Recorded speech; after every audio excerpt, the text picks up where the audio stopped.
Hey, what's going on, everybody? We are here to talk about Star Wars Andor Episode 4. I'm here again for this with Mr. Jose Espinel. Jose, it's great to have you here, my man. How you doing? It's good to be here. It's always amazing doing this with you. So it's always a lot of fun, and I'm super excited to get into this episode and Me talk too, man. with you, man. Because I know we watched the first three premiere episodes together, Mm-hmm. and that was a blast. And now we're here to talk about episode 4, which was amazing. I think so as well, man. I think it was a natural continuation of everything that had come last week or the prior 3 episodes, and I think that this just really played in that great way that I was hoping it would play. We definitely got a lot more into the politics in this episode, as I predicted. We'll kind of start with Mon Mothma just right off the bat. Well, really, to talk about Mon Mothma, you got to talk about the buyer, Stellan Skarsgård, who's now known as Lucan, is the character's name. And really, we have to dive into him before we get to Mon Mothma, because that turn that he does is crazy. I mean, when he gets into that outfit, man, I'm like, whoa, man. He's all like, he's all like happy and prep, like, he's just like a completely different person. Fantastic. I mean, he just became 10 times more interesting in a matter of 5 seconds in that scene, and it was really, really well played.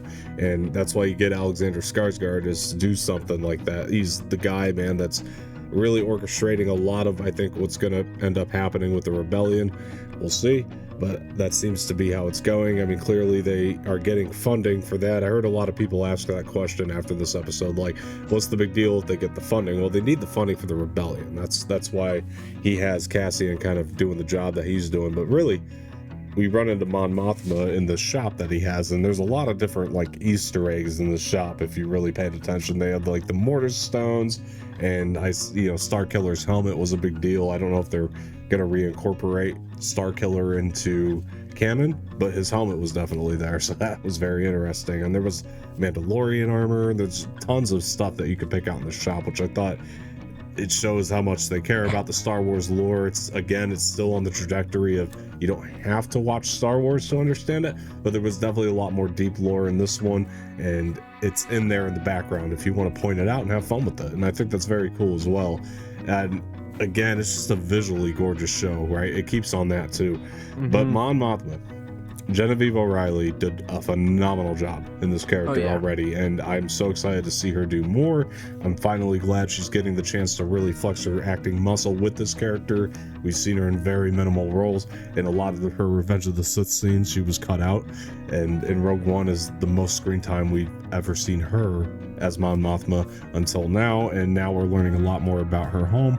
Her husband, by the way, man, he's living a life. I mean, he really is. He is a stay-at-home husband who just, I don't know, man. He's a buffoon, but not in this way that like took me out of the show, though. All right, like he felt realistically kind of buffoonish. Like his buffoonery was done in this realistic way. He just honestly doesn't understand the politics. The guy just wants his dinner with classy people. That's all he wants, man. And I thought that stuff played really nicely. And I did love diving into the Empire. The blonde, I can't remember her name, but she's definitely got me kind of intrigued what her role is going to be in this whole thing. Is she going to switch sides? That's a possibility. Seems like she wants to prove herself, and like no matter what she's doing, she just can't. And so I feel like that's going to be instrumental to the rebellion as well. I think she might switch sides, but I do like that they're kind of planting those little nuggets in here for us. But Cassian was a little less focused on in this episode, but can I just say, like, the scenery was incredible. Beautiful. I think the planet was Endali or something like that. Like that was incredible, that scenery on that planet that he was on. And I am interested about this team, who's clearly affiliated with Saw Gerrera in some way, shape, or form. And I don't know, man, what stood out to you about this episode? I mean, yeah, you said, the scenery, this planet is just beautiful, man. It was jaw-dropping, honestly. I loved it. This team that Cassian's not a part of has me intrigued.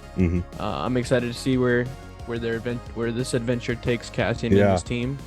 Again, like you said, Mon Mothma, she really just outperformed, man. She was just incredible, and I can't wait to see more of her as well. Now, let me ask you this, though, because when she said that she found somebody who could help her, do you think she was talking about Bail Organa? Yeah, I had a sneaky suspicion that it was. Yeah, for sure. Because I mean, who else? Who else but him? I think so. It's got to be, and yeah, that'll be cool for. Well, I think most people know, but people who aren't so inside baseball that don't understand that Mon Mothma and Bail really were the most instrumental in the beginnings of the rebellion. That's going to be cool for people, especially coming right out of Obi-Wan, where Bail was such a prominent character. It's going to be very cool for people to see who don't really understand that part of this, that how instrumental they both were. And hopefully Bail is in the show. It just makes sense. That's not like a cameo that would just be there for fan service. Like, that's one that you throw in, we'd be happy to see him, but it makes sense. So I hope that happens as well. I am really intrigued of where Cassian is going in this next episode, though. I think that teed it up really well for this big spy thriller action scene. By the way, the other cool thing was the Kyber crystal. I thought that was oof. It has those little nuggets in there for the deep lore Star Wars fans, but again, it's staying on the trajectory, like I said, of you not having to have seen it before to really understand everything that's kind of going on at the same time. But it's throwing in nuggets for you to expand your knowledge a little bit too, if you wanted to kind of dive into the stuff. It's a lot of the way that like Game of Thrones does it, you know. It's there if you want to learn about it, but it's not necessary to the overall plot, which I really enjoy. And I do love the tone. It just stays on point, man. I mean, it continues to just feel like, to me, the most adult Star Wars. Yeah, and it just has me hooked from beginning to end. There's never a point in these episodes that I'm like, oh, I just can't watch anymore. I'm gonna stop watching. I'm not bored. It has me hooked from beginning to end, and I just love how each episode is just a one-up from the previous. And they just keep honestly like these episodes are just phenomenal, and I just can't wait to see what these future 8 episodes we have left have to show us, honestly, because it's been amazing so far. I 100% agree, and I like that, Tweedledee and Tweedledum kind of got their own in this one too, and exactly. and Mustache Magoo, all kind of together in this line where they were kind of talking. My guy got slapped by his own mother. I know. Well, I'm intrigued about that too. I want to know where that's going and why that's been kind of set up, because there's obviously a backstory there that we don't know about. And so that's going to be interesting to watch the three of them kind of have their own journeys. Now I think they're kind of going to be separated, but I think Tweedledee and Tweedledum are at least going to team back up. What do you think? Oh yeah, 100%. There's no way that they throw these Tweedledee and Tweedledum in the beginning and we're not going to see more from them. 100% we're definitely going to see more of them. I feel like they're going to try and just team up on the side and try and bring down this Cassian Andor that basically got them fired from this position in the first place. Yeah. And obviously the Empire's not gonna like it. But they're just gonna want to do it because they want revenge on Cassian and Skarsgård's character as well. I mean, I feel like they're really just gonna want to put an end to their rebellion. It's a building revenge story, and if I had to imagine, I bet you the mother's very for the Empire. She might not like that her son joined the Empire, but I bet she's gonna have something to do, this is just a guess, of him kind of going down this path to get back at Cassian. Yeah, I think she's gonna be very for the Empire, but in a way that's very dangerous, for Cassian. I feel like she's got some. I feel like she's got some stuff up her sleeves. I feel like she might be the one to help Tweedledee and Tweedledum make a plan on how to best catch Cassian. You know what I mean? Yeah. I think there's something going on there. And I don't know, but we'll see, man. I was just loving every minute of this episode. And again, I just think it teed up a great next episode. I mean, obviously this was kind of the episode that I don't want to call it filler because it didn't move the story forward very much. It was just, it's teeing everything up in terms of like, it's teeing up. I was gonna say it was a little like, it was filler in a way, but at the same time it wasn't. Like, it was interesting filler, for sure. It was an interesting filler because it basically, like you said, built up the story for this mission that they're gonna go on. It really built it up nicely, and that's why I'm super excited for this next episode, because I already know this next one's gonna be very action packed for sure. I think so. I think at the very least, my theory on the next one is at least we're gonna get that spy thriller tone where we're like very much on the edge of our seat. I can foresee it's going to be the best one yet. Sneaking around, like trying to, yeah, I foresee it to be the best one yet. I think it's going to be the most suspenseful yet. That'd be my guess. Maybe not most action packed because they might tee that up for 6, but I do think that this one's going to be the most suspenseful one, the one where we're the most on the edge and kind of trying to wonder what's going to happen next type of thing, you know, with each tournament. Right. And that excites me because that's the place I want the show to get, and I think it's gonna get there. And I just think Diego Luna is turning in a great performance each week as well. I gotta give him credit really quick, because he, even when he's doing not a lot in this, he's so good. He's so good. The little, even like when he has just little scenes, he still just delivers. Honestly, he's just such a talent. Everyone in this, you know, show is just so talented in their own ways, you know. Yeah, it's great. I love it. I like how they really picked their actors and actresses very well, because they knew, you know, who to pick, and it was great. Yeah, I agree, man.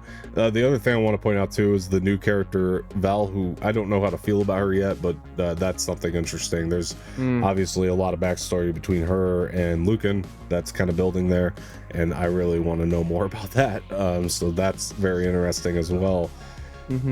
Yeah, bro. I mean, this show to me, it's been pretty much perfection the way it's been building. I really just can't wait for more of it, and each week I'm dying for it, dude. It's really giving House of the Dragon a run for its money. And I was to say, between this and House of Dragon, it's like every Wednesday and Sunday I'm just waiting, because I know that it's gonna be greatness for both of these shows, man. I already know that it's just gonna keep going up and up every episode. Yeah, I do think the score too is just gotten better with each episode as well. Like, I think the score is really fantastic in this whole thing. It really does help drive it and keeps the tension going in a lot of ways. I mean, there's tension without a doubt in this episode, and it kind of sneaks up on you in places you don't think it's going to. And yeah, honestly, like the soundtrack that they use, like at the end of each episode, just makes you, like, it leaves you wanting more, you know what I mean? Like, it's that perfect music to just make you, like, you know that it's going to be the end of the episode, but it's like, oh my god, I want more, and I want it now, you know what I mean? It's great music choice. And really quick too, I know we already kind of touched on the Empire, but I did want to mention, in comparison to the other shows, like the Empire, the way they were handled to me just felt different. Like, I enjoyed the take on the Empire in this show as opposed to some of the others, because I feel like in the other shows they've been kind of idiots. and in this show, the Empire's clearly they're not idiots, man. They show this like right out the bat. They're very smart. Some of the people in the Empire, others, they're smart. I mean, you have Tweedledee and Tweedledum who are the Empire, but yes. Well, they're in a faction of the Empire. They're not like like the Empire, and like this the Empire, like we finally, they're smart, and I was so happy with the way that they handle Coruscant in general in this. I thought it looked beautiful. Again, I mean, beautiful. Talk about good 100%. landscapes in this. I mean, Coruscant looked great. It was nice to go back. And not stay on Tatooine. But when I saw Coruscant, I was like, when I saw Coruscant, I was like, oh yes, let's go. I know it was great, dude. It was. It was nice to go back and not see it as it was CGI, but not the way that it looked in Phantom Menace. With the prequels. It was great to go back, and I really am curious about seeing what the Jedi Temple looks like now. I mean, if we got time for it, let's go for sure. But if not, I get it, you know. But if they could fit that into the story somehow, that would be very cool. Just to see, that would be really cool. It's just my curiosity, you know. If they don't get to it, I'm not gonna be mad because the show's so good. Look, but curiosity killed the cat, so absolutely, man. I am curious to see what the temple looks like now. Same. In live action, it'd be really interesting to go back there. But hey, that's just it might be a pipe dream. Look, guys, this has been Andor episode 4. I absolutely love this episode. I thought it was stellar. The show is still, I stand by, the best Star Wars series that's come out yet. Hands down so far. So far. I couldn't agree more, honestly. Yeah, could change, but I think it is. Look, guys, thanks Jose for being here today. Of course. All right, guys, and if you could, before we get going here, please hit that like button below, subscribe to the channel, leave some feedback in the comment section, share this with your friends, hit that bell for notifications. I have been Don Martino. That has been Mr. Jose Espinel. We'll talk to you guys later, and may the force be with you. See ya.